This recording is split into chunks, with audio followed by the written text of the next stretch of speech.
Streaming on clickorlando.com, you're watching News 6 at 10 p.m. Now on News 6, after rain and flooding across Central Florida, is there some relief on the way? We'll have a look at your weekend forecast. Plus, in Volusia County, neighbors in Edgewater say new developments are actually making flooding worse. What the city is planning to do about it. And a family getting some closure after a deadly shooting by Orange County deputies. The lawsuit they just settled in a tragedy they say should have never happened in the first place. Thanks for joining us tonight. I'm Matt Austin. Ginger has the evening off. We begin tonight with the weather. Take a look at Palm Bay. You can see the roads are just covered with water. We were hearing reports of cars getting stuck trying to drive through this. Brevard County was one area particularly hit hard from this flooding. So the question is, what can we expect going into the weekend? Any relief from all of this? Let's get you right over to meteorologist Jonathan Kegas. It depends upon where you are, so it's a good question. So if you're inland, the answer to that is yes. We are going to still see a few stray downpours in the mix. Could aggravate flooding where we got a ton of rain today, but by and large, we're going to be shutting down the freshwater portion of the flood threat. But what continues to at least really early Monday is the saltwater flood potential. This coastal flood warning, again, this is from the tidal impacts of the moon and the sun, and then, of course, that strong easterly wind we've been advertising that pushes the Atlantic Ocean inland further. So if you are susceptible to saltwater flooding during high tide, we're going to be under that threat through at least the first part of the weekend. That tide coming in about a half a foot to a foot higher than where it did earlier in the week. That's about 2 to 3 feet above normally dry ground. So just something to keep in mind and for some perspective for you if you live in one of those inundation zones from the Atlantic Ocean. Radar giving us a pretty nice clean sweep. All this green down here is ground clutter, so that's not actually rain. We do have a few very light showers, the heavier stuff off our coast. May see a few stray downpours overnight and then through the day tomorrow. The payoff, though, the comfortable air is coming. Big cold front on the way where dew point temperatures are in the 60s. That starts the dry air. Big time comfy air in the 50s. We're going to track our first cold front of the season coming up at about 10:19, Matt. Jonathan, thank you. To Volusia County now, where neighbors in Edgewater living in the Florida Shores neighborhood believe all the new developments in the area are causing streets to flood every time a heavy rain rolls in. Many say this problem didn't start until those new properties came about 3 years ago. Community correspondent Jarrell Baker spoke with neighbors and the mayor about the issue. The problem has became worse and worse. And this is not a hurricane or anything, but it's a simple downflow of rain. Once again, Lime Tree Drive is filled with rainwater after a major downpour rolled into Richard Lovelace's Florida Shores neighborhood on Friday. And to make matters worse, drivers are plowing through the water to avoid road closures. And they create the wakes and they splash the water up even further. Chuck Martin says that the city hasn't updated its stormwater plan for many years. We've had a lack of maintenance for a long time, and these ditches down here, they just don't flow anymore. He also believes that all the new developments coming in over the past 3 years are a major factor. The water can't go that way no more. So it has to try to find a different way to go. It has to try to force itself this way. This area never flooded like that. Mayor Diesel DePue agrees. I think development 100% added to this because you're adding more concrete, which means you're adding more stormwater. DePue, whose parents and grandparents have lived on the roadway his entire life, says he's noticed the change. And unfortunately, over the span of 3 years, they flooded twice. She's flooded 3 times. It can't continue. It's why the city is set to unveil a new stormwater master plan in December. And in the meantime, they've purchased 2 pumps and have crews clearing culverts, ditches, and more. It flows to the 18th Street Canal. Our retention areas are receding because we're pumping that area. He's done a lot of efforts. We got $1 million from Tallahassee to go towards our infrastructure, our stormwater infrastructure for our canals, which are full. But with more potential rain on the way this weekend, residents are hoping that all of these efforts pan out. I see that they're trying to dig out the ditches and try to make everything better, but here we Don't forget, you can get all the latest weather alerts directly on your phone by downloading our free Pinpoint weather app. Just search WKMG in your app store. The Orange County Sheriff's Office says an arrest has been made in connection to an attempted rape from July on the Little Econ Greenway Trail. Deputies say Jacoby Vontrell Tillman, this guy, is facing charges for attempted battery by strangulation, and false imprisonment. Authorities say this stems from that July 25th incident when a woman was attacked from behind while running on the trail. The surveillance video was captured shortly before the assault happened. Tillman is now in the Orange County Jail. Tonight, a community left in shock after a sophomore was shot and killed by another high school student. And according to the Orange County Sheriff's Office, it all started just over a disagreement. Sheriff John Mina says one student bumped into another at Oak Ridge High School there, where they then planned to meet to fight after the school. The two teens then met at the Vigo Mellon Park basketball court, where 15-year-old Ja'Cory Redding pulled out a gun from his backpack, and they say he shot 16-year-old Pinian Dalmasy. Now, Redding ran back to the school, placing it under lockdown, but thanks to a school resource officer, he was caught in the cafeteria with that gun in his backpack. Today, a woman who considered Dalmasy a son had trouble wrapping her head around the situation. To hear another child that you didn't give birth to say, "I see you later, Ma, I love you," that do something to a person that loves children. Officials with Orange County Public Schools say they have a random screening process that includes canines to look for things like guns, but some parents say it's just not enough. Redding is facing multiple charges, including manslaughter with a gun. 5 years after a family says their loved one was gunned down by Orange County law enforcement, a financial settlement has been reached. The family of Salathis Melvin says he was wrongfully gunned down in August of 2020. Although the officer's actions were cleared, we've learned money will be paid to the family, and a lot of it. News 6's Orange County community correspondent Troy Campbell has the details. We spoke with the family attorney who says this settlement was years in the making and also says it's a step towards healing for the family. So July 25th, we reached this settlement. Tell me kind of what led up to that final moment. Well, it was the final moment actually was multiple moments. Attorney Carlos Haynes represented the family of Salathis Melvin in the $1 million settlement against the Orange County Sheriff's Office following the 21-year-old shooting death in August 2020. What message do you hope the $1 million settlement sends to the leaders?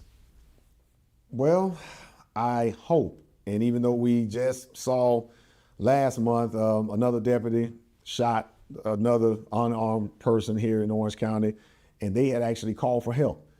What I'm finding is that these deputies are not properly trained to handle what they call high-stress situations. Haynes says Melvin's mother, Michelle McKee, could have gotten more money from the settlement, but it was important for her to receive a handwritten letter from James Montiel, the now former deputy who shot and killed her son. How important was it to Melvin's mother to get an apology letter? It was more important than the money.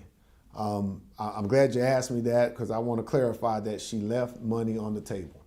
She could have, stood firm and demanded the amount that she wanted, but she gave him an out. She said, okay, well, I'll take the $1 million, but I want a letter of apology. Investigators say 21-year-old Salathis Melvin was shot and killed by Montiel outside the Florida Mall on August 7, 2020. Law enforcement says Melvin had a gun on him. In 2022, State Attorney Monique Worrell deemed Agent Montiel's actions lawful. The settlement states the money will come from the Florida Sheriff's Risk Management Fund. I'm hoping that Sheriff Mina takes this seriously and says, okay, one, I hate to use a pun, but they dodged a bullet, because I am confident that a jury here out of the Middle District would have awarded Mrs. McKee more than that, because they would have seen the injustice in her 21-year-old son's life being cut way short. We are also told that Melvin's mother is satisfied with the apology letter from Montiel. We reached out to the Orange County Sheriff's Office for comment on the settlement, but have yet to hear back. In the newsroom, I'm your community correspondent, Troy Campbell, News 6. New tonight, Governor DeSantis signing the death warrant for a man convicted of murdering a child in Brevard County in 1979. Brian Jennings kidnapped 6-year-old Rebecca Kunash from her home while she was sleeping, drove her to Merritt Island, He raped and then killed her. Police connected him to the murder and charged him. He was found guilty in 1980. Florida has executed a record 13 people this year, with 2 more scheduled for later this month. Jennings is scheduled to be executed November 13th. Still to come on News 6, police show up at a guy's door, all because of the postcard he sent to the state CFO. It said he lacked values. Coming up, here with the CFO is telling News 6 about the incident. You're watching News 6 at 10. We are covering Mineola, Point Siena, and all of Central Florida.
Well, imagine law enforcement at the door, all because you sent a postcard. A Florida man found 2 armed officers at his front door after he sent a postcard to the state's new CFO telling him he lacked values. Your Orlando community correspondent, Mike Valenti, spoke to CFO Blaise Ingoglia today about the incident.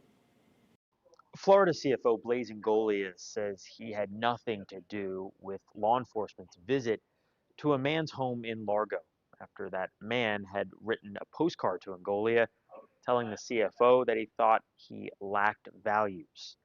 I'm News 6's Mike Valenti, your Orlando community correspondent, and we caught up with Ingoglia at an event in Orlando.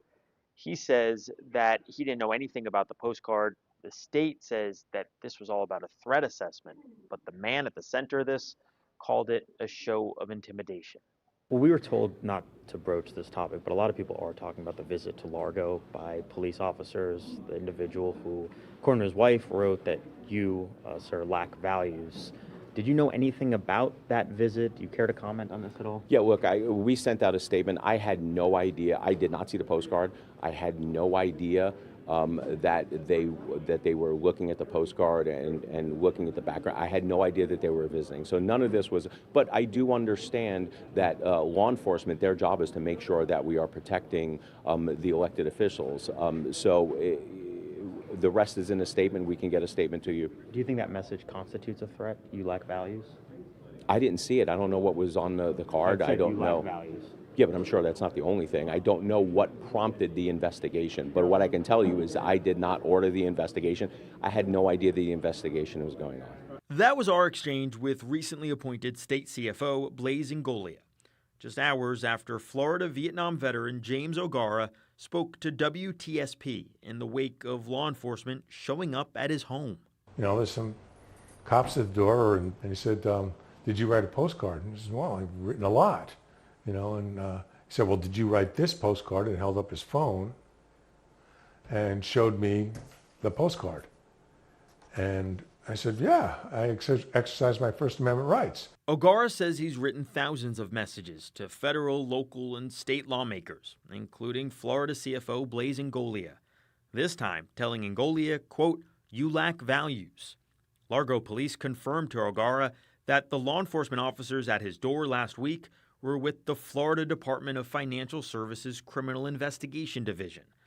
The Department of Financial Services reports directly to CFO Ingoglia. All I'm doing is exercising my rights. If I threaten, or it can be inferred that I'm threatening any official, it should be investigated.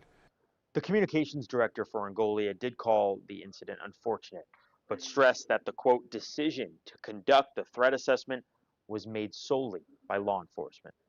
I'm your Orlando community correspondent, Mike Valenti, News 6. Well, a series featuring women in STEM breaking barriers in their fields is back on News 6. Mission Unstoppable showcases inspiring trailblazers whose work spans across diverse fields, including zoology, engineering, space exploration, and oceanography. The series' executive producers are actor Miranda Cosgrove, CEO Lyda Hill, philanthropist Nicole Small, and Academy Award winner Gina Davis. I'm so proud to be a part of this show, to get to host it, because I see firsthand little girls come up to me and they tell me that they watched the show, and there's so many different careers that fall underneath the STEM umbrella, and I think when you watch the show you realize that, and it's just inspiring and it's exciting, and it makes me feel really good knowing that anybody could be out there watching the show and then end up choosing one of these careers and it could change their future.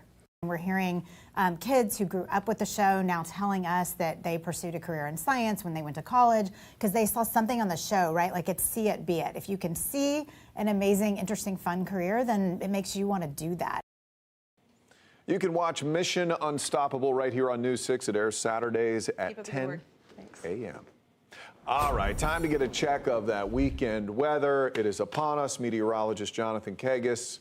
Should be a pretty nice weekend overall. Overall, yeah. No, this is going to be, I think, the nicest weekend of the season so far. I mean, it's not saying much. We just started fall, but it's going to be a very, very nice weekend. Some of the nicest weather in the country building in as we move into especially the second half. What you're seeing right here, this is not rain. This is ground clutter from the radar. We typically see that develop once we get to the evening. Just a few itty-bitty showers trying to push on shore tonight.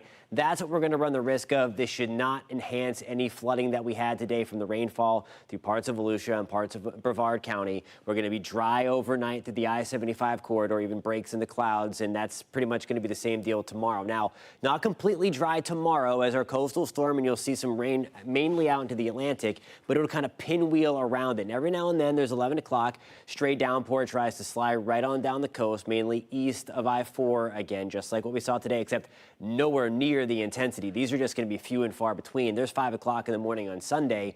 We should have clear skies, and then this is going to be the start of an extremely dry and extremely comfortably warm stretch of weather coming on the pipeline. Looking at tomorrow, you're starting to see it already begin and settle in. Mid to upper 70s for us in the Villages, in Ocala. Good evening in Denellen. We're at 78. We're at 80 in Kissimmee, Titusville. We're back to 82, and then some of that drier, more comfy air really spills in. Showed you this before, but the dew point temperatures, when you're in the 70s and especially mid to upper 70s, that's where we are for the bulk of the summer. When you're talking about dew point temperatures in the 50s, that's kind of the prime comfort level. Low 50s, upper 40s, and some of that is going to slide right on down the Florida peninsula. Here is that area of low pressure, again, developing off of our coast. It's heading straight up towards the Carolinas. So the Carolinas, the Northeast, they are going to have a nasty weekend into early next week, big time flooding for them. But what's happening for us is as it pivots up the East Coast, all that brown on your screen, that's that dry and comfortable air that continues to slide through. And this is what I have for you. I think starting on Sunday, we start the 60s. It gets even cooler as we move into Monday, Tuesday, and Wednesday. Temperatures, again, starting off into the low to even middle 60s across a lot of central Florida. Now, the one caveat is if you are along the coast or along around Astor and the St. Johns, we still have that tidal flooding. Look at this right now. If you can look closely here, here's the pier at Daytona Beach, and look at the water again as we approach high tide within the next hour. It's already back up to the wall there, and again, the high tide is going to continue to work its way in for the next hour. So that coastal flooding is going to continue, again, not brought on by rain, but by the extremely high tides, the higher than normal astronomical tides because of king tides, and then that easterly breeze from that coastal low that I just showed you. Again, high tide occurring within the next hour, give or take. And then as we move into the early morning hours of tomorrow, we're back to low tide. Next high tide cycle, it's going to be a pretty high one as well as we get towards the lunchtime tomorrow, and then back towards high tide by midnight on Sunday. Coastal flood warning goes until that one on Sunday, and then I think we will gradually watch the tide not come in as high.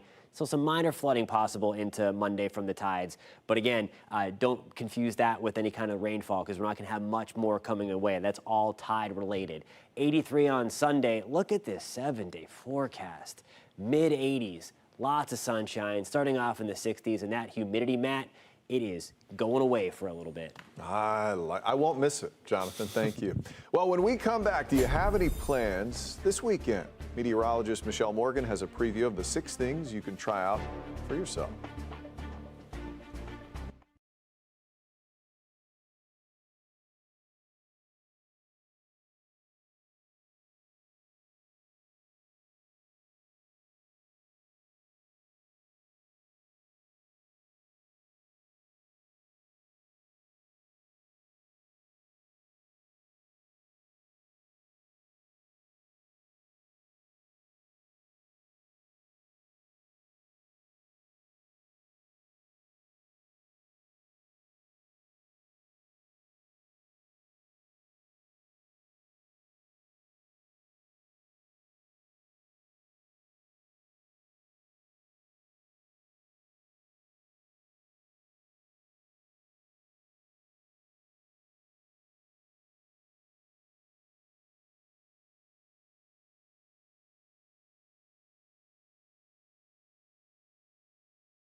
I'm meteorologist Michelle Morgan, looking for something fun to do this weekend. The 51st annual Mount Dora Bicycle Festival, a great family event that will be happening, and you don't need a fancy bike to ride. You can take anything that's got 2 wheels pretty much and brakes and enjoy a 10-mile to a 70-mile course. A lot of people come from even out of state just to come to Mount Dora for the weekend and just reconnect with their friends and family and enjoy a really, really nice recreational day.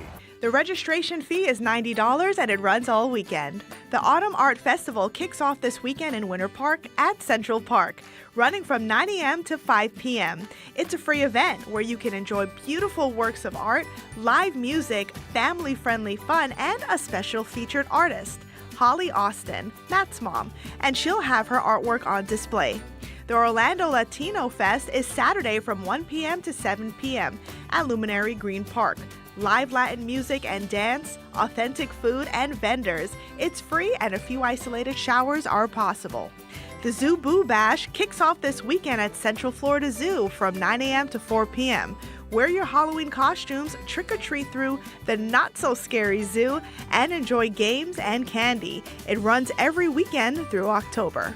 The Not So Spooky Hollow Fest takes place at the center of Deltona on Saturday from 10 a.m. to 4 p.m. This free event features local vendors, fall-themed crafts, face painting, and plenty of Halloween fun. Costumes are encouraged.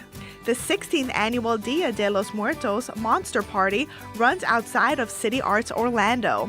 Celebrate the Mexican holiday with a Dia de los Muertos themed art exhibition, spooky art vendors, unique shops, delicious food, and live entertainment. It starts at 6 p.m. Those are your 6 things to do, and if you have a fun event happening in your town this weekend, send it my way. I've been getting so many fun events from viewers like you. Head over to clickorlando.com or our News 6 app, just click contact us.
You can find all of tonight's stories plus breaking news on News 6 Plus. Thanks for spending some time with us this evening. Have a great one. We will see you on Monday.